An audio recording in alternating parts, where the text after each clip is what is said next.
everyone, and welcome to English Pod. My name is Marco. My name is Catherine, and today we have another episode in our series all about small talk. That's right. Today we're going to take a look at a work setting where two colleagues maybe run into each other and they talk very briefly about something. All right, so let's check out today's dialogue, and we'll be back in a moment.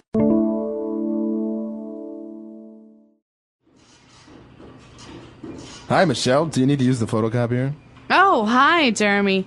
No, please, go ahead. So, how are you, Jeremy? I was talking to Linda about you only last week. Oh, I'm fine, thanks. I'm super busy with work, actually. Did you hear about the Lawson contract? No, tell me more. Well, I was discussing the contract with Bill, and he said that they met the head of Lawson's last week. And? And hopefully they're going to confirm the deal on Wednesday. Fingers crossed. That's great news, Jeremy. Congratulations. Anyway, I must get back, but give my regards to your wife, Monica. I will, Michelle. Speak to you soon. All right, we're back. So now let's take a look at some vocab on language takeaway. Language takeaway. So the first word for you guys today is photocopier. Now, this is something that's very common in offices. That's right, a photocopier, also known as a copy machine or just copier. Yeah, this is something that you use to print on paper or to copy paper. So if I have a document, but I want another copy of it, I put it on this machine and it will copy it and print it out. That's right. So those are the ways that you know of this machine by this name, either photocopier, copy machine, or just copier. All right, but after that, we have a very interesting adjective. This is something that we use very often in spoken English. The phrase here, Marco, was, I'm super busy. But what does it mean to say you're super something? That's right. So when we add the word super to an adjective, we mean that we're very, very, very busy. Super busy. All right, so I'm super hungry. That means you're very, very, very hungry. All right, or I'm super woman. Also, it means that you are very much a great woman. All right, like Superman is very good at going fast and doing things, and so he's super means great or exceptional. So in this case, I'm exceptionally busy. That's right. And moving on to the next line where Jeremy says that he was discussing the contract with Bill.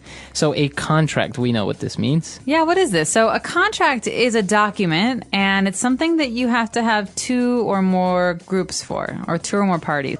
So Marco, between you and me, we could have a contract. It says that when we come to record, you will be respectful of me. That's right. And then we will both sign. So it's kind of an agreement between two, as you said, or more people, but you are promising to respect the contract and to do what the contract says. And if you don't do what the contract says, we have a special verb. We say you broke the contract. So to break a contract. That's right. Well, Jeremy was discussing the contract with Bill, and they said they met the head of Lawson's. Now, Lawson's is a company that we're just using for the dialogue. But what does it mean, the head of this company? Okay, well, if you think about the company as a body, the head is the top. And in this case, that would be the president or the manager or the leader. It's the most important person. Okay, so we can also use this in our offices. For example, the person in charge of marketing, the director of marketing, we also call him the head of marketing.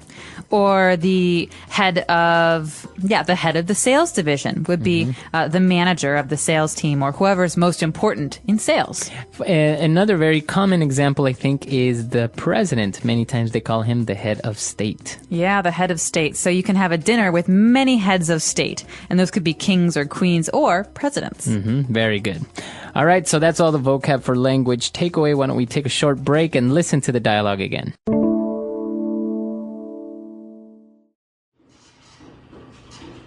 Hi, Michelle. Do you need to use the photocopier?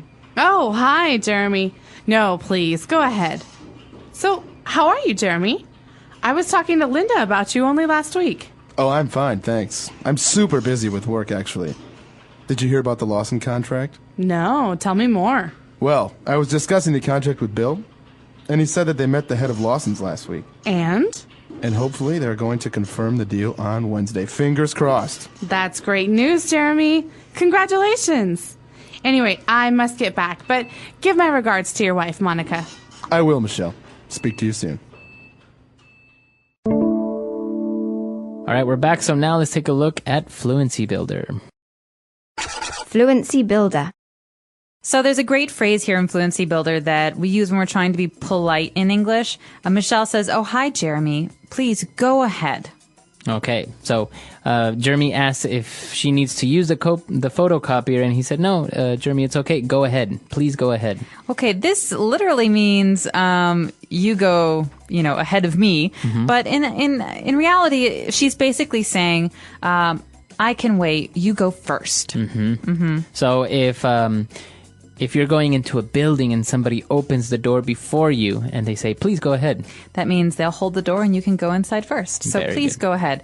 This is a very polite thing to do. And if you're in line and you see someone is in a hurry, you can say this to them. "Please go ahead." All right, very good. Please go ahead. And we also, going back to the contract, discussed about confirming the deal. Okay. All right, so you have a deal or an agreement or a contract. But the thing you do to make sure that you all agree is you confirm. So this means you want to make sure it is actually going to happen. And you can actually confirm with many different things. Like you can confirm your tickets to go to Italy. Or can we confirm those holidays before I make my bookings? Because I want to go to Italy. Exactly. So you confirm something, and then Jeremy said a very strange phrase here, fingers crossed, after talking about the deal. Okay, so fingers crossed is an interesting phrase. It doesn't mean, okay, now go cross your fingers, but it's something we say to be superstitious because it means basically, I hope so, or hopefully. Right. Because fingers crossed, when you cross your fingers in many Anglo-American kind of cultures, you are saying that you hope something will happen. It's to bring good luck. All right, so, oh gosh, I really hope it doesn't rain today. And then I say fingers crossed. Yeah, well, fingers crossed it doesn't. That means that we hope it doesn't, but now that you said that, maybe it will. Right.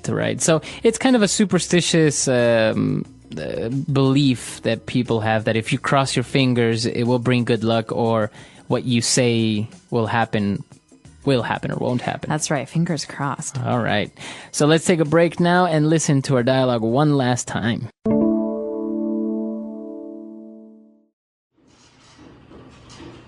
Hi, Michelle. Do you need to use the photocopier? Oh, hi, Jeremy. No, please, go ahead. So, how are you, Jeremy?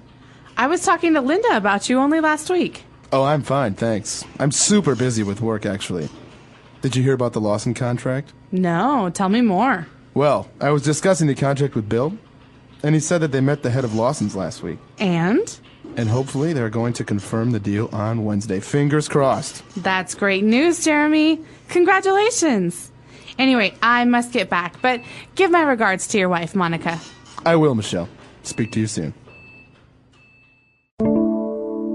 So this is a very common scenario in an office, in a normal office setting, where maybe you meet your friend in the kitchen or the water cooler, the photocopier, and you have very small, brief conversations. That's right. And you're often going to hear this called water cooler talk because you don't want to have a long conversation about something really deep at the water cooler, but you do want to talk about, basic things that you have in common, or work stuff, how's that paper coming along, or how's that I heard you had great sales last week. And so these are great short things you can talk about with your colleagues. Right. Very good. And as we say, it's some of the phrases and the vocab are key things that you can use to start up a small conversation, very brief, to talk about, small things with your colleagues. That's right. So we hope that you'll tune into our future lessons about small talk. And if you have any questions or comments, you're welcome to find us on EnglishPod.com. We'll see you guys there. Bye. Bye.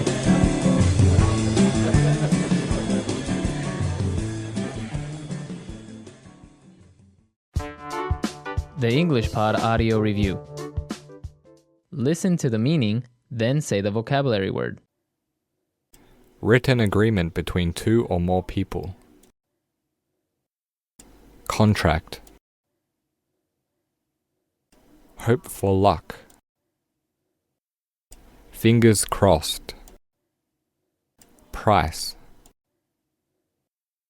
Deal. Good wishes. Regard. Top boss. Head. Let's try that faster. Hope for luck. Fingers crossed. Price. Deal. Written agreement between two or more people. Contract. Good wishes. Regard. Top boss.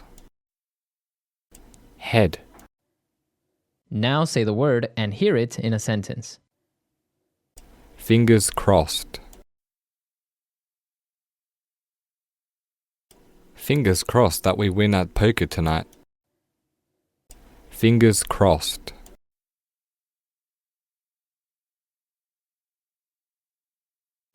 I hope my team will win the football match tonight. Fingers crossed. Fingers crossed.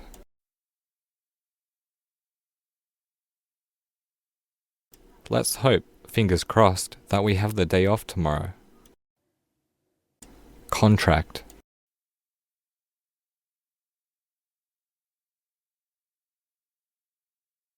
If we can get that new contract for distributing our product, we will all get commission.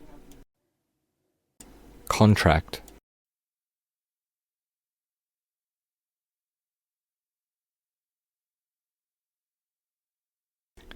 The new contract signed between our firm and the government will ensure we make profit for the next decade or so. Contract.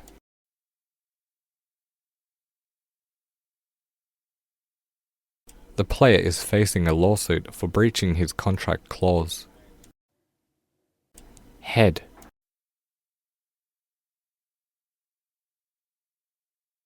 I'm going to meet the head of our company today to ask for a raise. Head.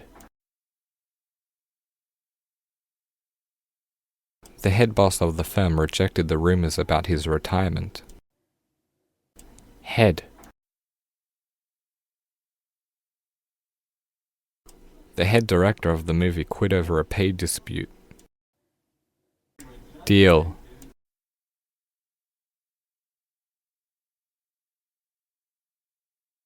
The deal made between the two companies ensures a joint meeting every 2 months. Deal.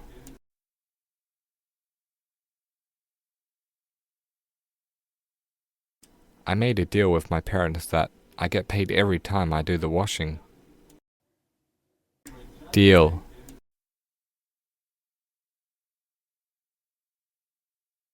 I don't think this deal is fair. I want a bigger incentive.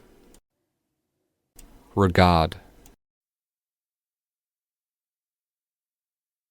Give my regards to your husband for me. Regard.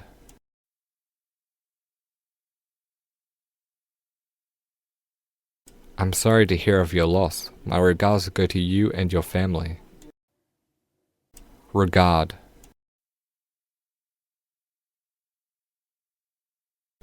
Please give my kind regards to your parents when you see them.